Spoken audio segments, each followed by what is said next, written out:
Nakarating lang ng Amerika, dun sa pusali sa New York, ang taong hindi nakakatulog ng kumpleto, nakatulad niya, din siya nakakatulog sa kabibilang ng nakaw ng kabanang bayan ni Lisa Tanas kay Inday Sara kasi nung time na nagtitext siya, bangag na bangag ka. At ilang beses naliligaw mo ang text sa akin. Yung text mo kay Pebbles, naligaw sa akin. Yung mga text mo para sa intended sa ibang tao, napupunta sa akin. Ang sinisinga niya dun si Inday Sara, yung kampo ng mga Duterte. Lahat na lang si Inday. Si Inday Perme, yung pala insecure to the highest level, yung Lisa Tanas na ito, na Ito nga mga kababayan, bago natin ituloy ang video na ito, kung bago ka lang sa aking YouTube channel baka pwede makahingi ng like at subscribe at click mo na rin ang notification bell para updated ka sa aking nilalabas na bagong video. Salamat po. So, kinuwento ko naman na sa inyo na sinasabi ng hayop na to na Duterte is subadoy. Kaya sinasabi niya ang mga Duterte is subadoy kasi mga Bisaya. Akala mo hindi from Bisaya tong gagang ito eh. Di ba? Akala mo hindi Bisaya. Nakarating lang ng Amerika, dun sa pusali sa New York, ang taong hindi nakakatulog ng kumpleto, nakatulad niya, din siya nakakatulog sa kabibilang ng nakaw ng kabanang bayan eh. Kaya ganyan ang resulta. Kahit nakawin, kaya sabi ko sa'yo, kahit nakawin mo lahat ng pera ng bayan, ang mukha mo, ang feslabo mo, ang feslak mo, kordoroy na kordoroy at bangag na bangag. So during that time, okay, yung hinayupak, alam nyo, ikukwento ko lang kung paano paano kami nagkakilala. 2017, nung pumunta ako, nung inibitahan ko ni Senator Amy sa Lawag, nung kinasal ang kanyang anak na si Michael, alam ko lang may nag-i-exist na asawa si Marcos Jr., but I don't know you, Corduroy. Hindi ko talaga kalala yung Corduroy. Yung sabi niya, oh, hi, Maharlika. Thank you for coming in Lawag. Oh, thank you. Thank you, darling, for supporting Bong. Have you met Bong na? Come on. Gaganon ka pang alpotera ka. Remember that? Ngayon, eto. Ayun na nga, during the campaign, nag-uusap-usap kami kasi syempre tumatawa yung lalo pag bangag yung mga yan, tumatawag yan, ang hinayupak na yan, or nagtitext pag gusto nilang pa-interviewin si Kuting. Ngayon mga kababayan, may mga pagkakataon na nag-chika boom boom kami. Kasi diba may mga survey, so nagkukwentuhan kami, natatakbo ba si Inday? Kasi syempre ako talaga, budol na budol, talagang, ayaw ko si Inday nung time na yun, kasi nga sabi ko, bata pa si Inday, ganyan-ganyan, si Kuting na lang muna, kasi pagpatuloy yung nasimula ng tatay ng Chuba-Chuchu, mga ganon. So during that time, ngayon sinasabi namin, yung sa conversation, sa lahat ng platform meron kami, WhatsApp, Viber, at kung saan, hanggang sa tumatawag nga siya kapag bangag siya. May mga pagkakataon na sinasabi ko sa kanya, actually hindi lang naman ako na what if kung si Inday ang tumakbo kasi mataas sa survey si Inday. Ano sabi mo? It must be Bong, not Sara. Ayaw niya talaga. It's not be Bong as president, not Sara. Sobrang nasistress ka everyday kay Inday Sara kasi insecure kang naligaw ang text mo kay Inday Sara. And I don't think Inday Sara will speak up about this. Alam niyo ba kung anong tinext niya? Okay, sabihin ko sa inyo. Eto na. So, nung nasa Shangri-La kami, chikahan kami, gano'n, about kasi panalo na si Kuting nun eh.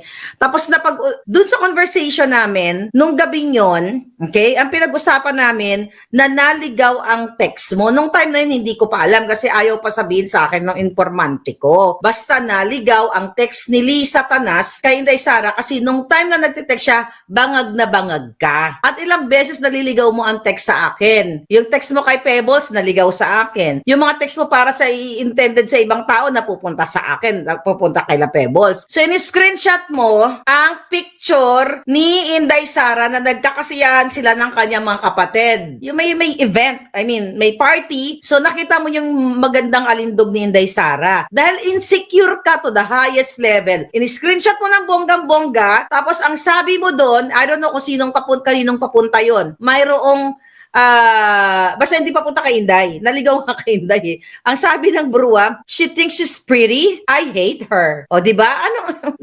Yun na yun nanalo si Kuting. She thinks she's pretty. So, may kachika boom siguro na ni-screenshot niya yung mukha ni Inday together with her siblings, with buena pamilya. At isisend niya dapat isisend niya dapat kay So, naligaw po yun kay Inday. Diba kinuwento ko na sa inyo yon 2022 pa lang. Nung kinuwento ko sa inyo, hindi ko pa alam kung anong laman ng message. So, finally, nalaman natin na yung pala, inggit na inggit sa beauty ni Inday. Nung April, nung sinita ko tong hinayupak na ito dahil doon sa ticket na supposedly dalawa yung ticket ko sa meeting de avance kasi may nagpolitika. Then also, nung time na yon, syempre nagsumbong-sumbong ako sa kanya, okay? Na sinabi ko ngayon pa lang, sabi ko, napapaligiran na kayo ng ahas, nasa message yun, di ba? Pinakita ko na ilang beses yun. Ang sinisinga niya doon si Inday Sara, yung kampo ng mga Duterte. Lahat na lang si Inday. Si Inday Perme, yung pala insecure to the highest level, yung Lisa Tanas na ito, na nagsalita ngayon, teaser daw nila. Ang sabi niya, I was doon sa video ni Taerna. Okay, we'll talk about the video ni Taerna na may papalabas silang video interview. But pa-interview ka, ano ito? Damage control? Sabi niya, I was always kind to her. Bad shot na yan sa akin. Ano ka bangag? Sabi niya, I was always kind to her. Never ka naging kind kay Liz, kaya Sarah. Sabi niya, bad shot na yan sa akin. Sabi niya, for me, my husband will do everything to protect you. So, you run together. Sama-sama tayong babangon muli. Una, sabi mo, I was always kind to her. Si Glenn Chong, si Vic Rodriguez, napakabait sa inyo, gratis, libreng. Anong ginawa mo? Sinungaling ka, hindi ka mabait. Kung kaya mo ipakidnap ang minor de edad na tumatangis, umiiyak, na sumisigaw na ang sabi ng bata, Mami, don't leave me, don't leave me. Narinig ko kanina, mga palangga. Ano ang mamaya na yon? Sige. Anong sabi mo? I was always kind to her. Never ka naging kind. Sabi mo, for me, my husband will do everything to protect you. Hindi mo pinotektahan si Sarah. Nung sinira nyo, nagbayad kayo ng mga dugyot gamit ang pera ng bayan sa confidential fund na 125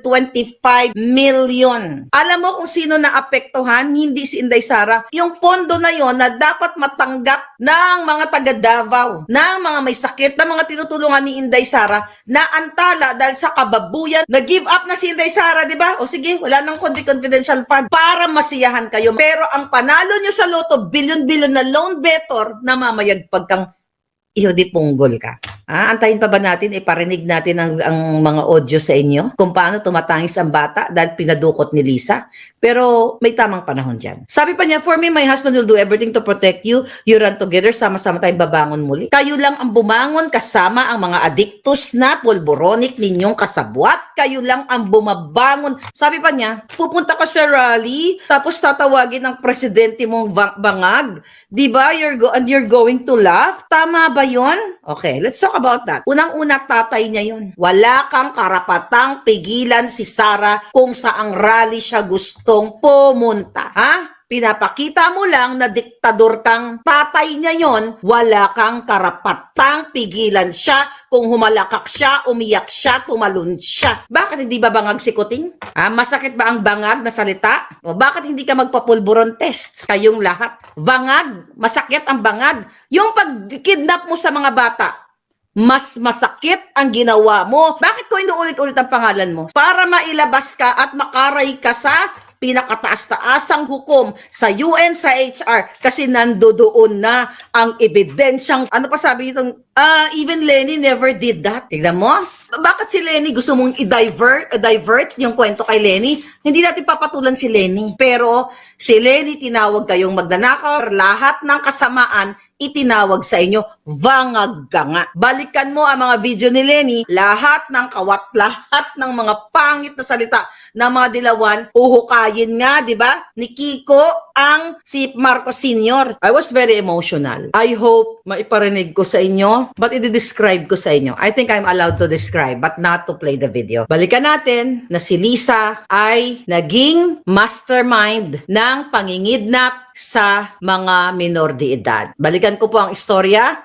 In 2022, siya ay nakipagsabwatan sa asawa ni Teddy Boy Locsin Jr. na si Louie. Nakipagsabwatan siya para i-push o baliin ang batas para maisakatuparan ni Lisa at ni Chua ang pangingidnap doon sa anak ni Chua dahil ang kustodiyan nasa nanay nasa Turkey. That was January. Na-receive ko ang audio video ng mga bata na umiiyak, tumatangis. August 23, ito mga kababayan, August 23, 2022, nung pinadukot ni Lisa, gamit ang kapangyarihan ng ate ni Kuting na kanilang inabuso. Doon sa conversation ni Bianca Zubel, niya, na kinakausap na si Lisa, yung word na extraction, yun yung time na mga panahon na dudukutin nila ang dalawang bata. Doon sa 5-minute video na narinig ko, and I believe yung video na yon ay nasa UN na at saka nasa HR. Iiyak kayong lahat. Ang nanay, yung distressed mother, nasa police station ng Turkey. Doon sa video yan, in-describe ko sa inyo. Yung dalawang bata, nasa kamay na ng mga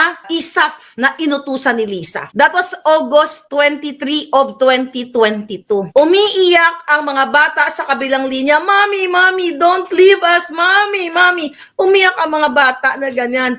Umiiyak din yung nanay. Ano sabi nung nanay? Sabi niya, Sweetie, I will do something. Mom will do something to get you. Ganun yung conversation. Tumatangis, Lisa, ang mga bata. Hindi kita titigilan dahil narinig ko ang iyak ng mga minor de edad na pinadukot mong, and the people should speak up now. Hindi ko alam kung bakit nagbigibingihan pa kayo. Kung hindi ko lang pwedeng iparinig sa inyo dahil hindi pa ako inaalaw. 5-minute video.